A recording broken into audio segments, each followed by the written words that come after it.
Morning rush. Today we expect to learn more about a drive-by shooting that has a 14-year-old boy fighting for his life at UNM Hospital this morning. The boy is expected to survive, but his injuries are critical.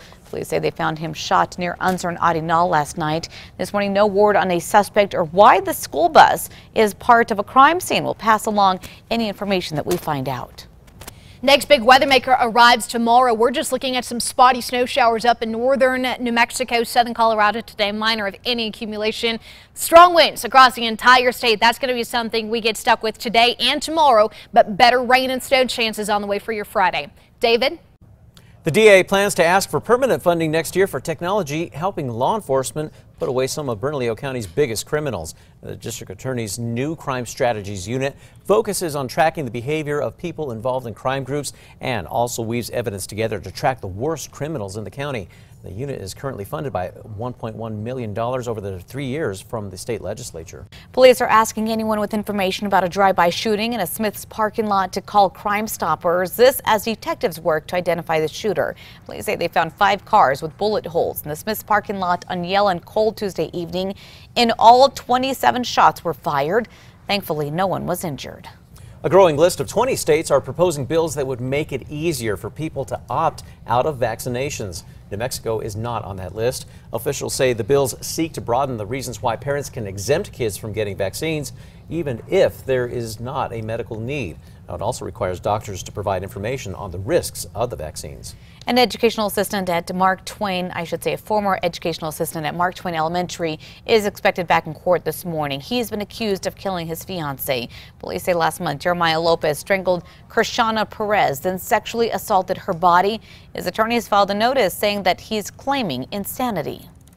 Today, officials will likely continue testing the water in Espanola. This as a water warning remains in effect. Officials say the water system is testing positive for nitrate levels above drinking water standards. Adults and children older than 6 months can drink the tap water, but it could be very dangerous for infants. Now, officials say boiling the water will not work.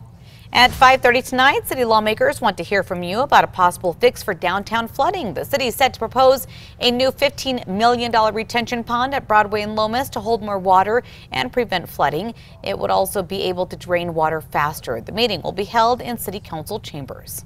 The governor is expected to sign a bill forcing New Mexico utility companies to rely on renewable energy to produce electricity. Now, it still has to pass the House first. Now, the Senate approving the measure overnight, it would set a goal of producing 100% of electricity from renewable resources by 2045. It would also help communities recover from the loss of coal-fired power plants. Video games now a sport at New Mexico schools. One Eastern New Mexico school says they will now be competing. The Eastern New Mexico News reports that Portales Municipal Schools Board of Education approved a proposal to form an esports team. The New Mexico Activities Association kicked off the first esports season just last month. Dion's is bringing pizza to the doors of some customers with a delivery service, but that does not include Albuquerque just yet. According to the Albuquerque Journal, the chain is partnering with DoorDash for a trial run at its stores in Las Cruces, Texas, and Colorado. We'll let you know if they decide to bring that here to the Duke City. This morning, Jeopardy host Alex Trebek is getting ready for the fight of his life. He recently announced that he's battling stage 4 pancreatic cancer. The face of Jeopardy says while his prognosis is not encouraging, it will not stop him from working on the game show. He became the host of Jeopardy in 1984. Tributes continue pouring in for actor Luke Perry, including one here in the metro. If your morning drive takes you near I-25 in Jefferson, you'll notice a billboard honoring Perry. The sign reads, "In loving memory of Luke Perry." That was put up just hours after the famed late actor passed away. As a way to honor his life, Perry died on Monday. Kristen. Today's Metro Threat Index up to a 7, looking at some dry conditions today with humidity less than 20%. Strong winds in the area too, 20 to 30 miles per hour out of the west-southwest. Fire danger, our top concern. We have a red flag warning kicks in noontime today, continues until 6 p.m. Crystal? This morning, students from La Cueva High School will walk on the stage at the National Orchestra Festival and walk into the history books. They'll be the first public school from New Mexico to qualify for the national competition. Orchestra director Rebecca Simon says they auditioned last spring. They have not stopped practicing ever since. We wish them good luck this morning. And this morning, New Mexico's professional soccer team is set to unveil a new addition to Isotopes Park. The owner of New Mexico United and Attorney General Hector Valderas, they are set to unveil the Community Corner. Now, that's the section of the park where tickets will be distributed to deserving members of the community. It's all happening at 11 a.m. this morning. This afternoon, Mayor Tim Keller is expected to recognize citizens who go above and beyond through the One Albuquerque Award. The award is given to city workers and community members. The announcement is scheduled to happen at 1 p.m. today at the mayor's office. Well, public meetings are scheduled to be held soon on a project aimed at slowing down drivers along Indian School. City Councilor Isaac Benton wants to reduce traffic from 2 lanes in each direction to 1.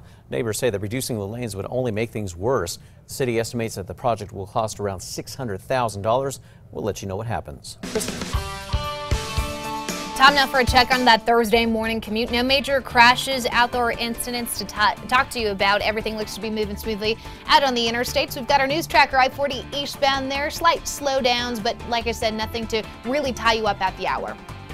Looking ahead for you next Friday, Meow Wolf will begin offering up some deals just ahead of spring break for Santa Fe students. The Art Collective will have extended hours and new offers as they expect record-breaking attendance. New Mexico residents can still enjoy half-price tickets every Wednesday.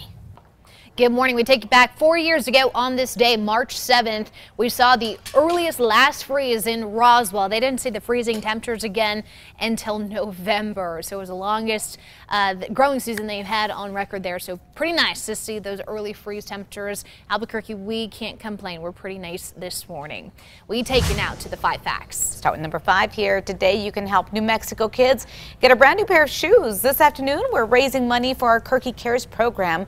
The children attend Title I schools, meaning they have a high number of underprivileged students, and every student at the school will get a pair of shoes. Our phone bank will run from 4 to 6 this evening. We'll be taking donations then.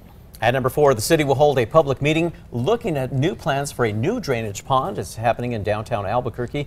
The city is now hoping that to build a more than $15 million retention pond at Broadway and Lomas. That's the site of a current temporary pond. Now, it would hold more water and have a new pump house to help drain the water faster.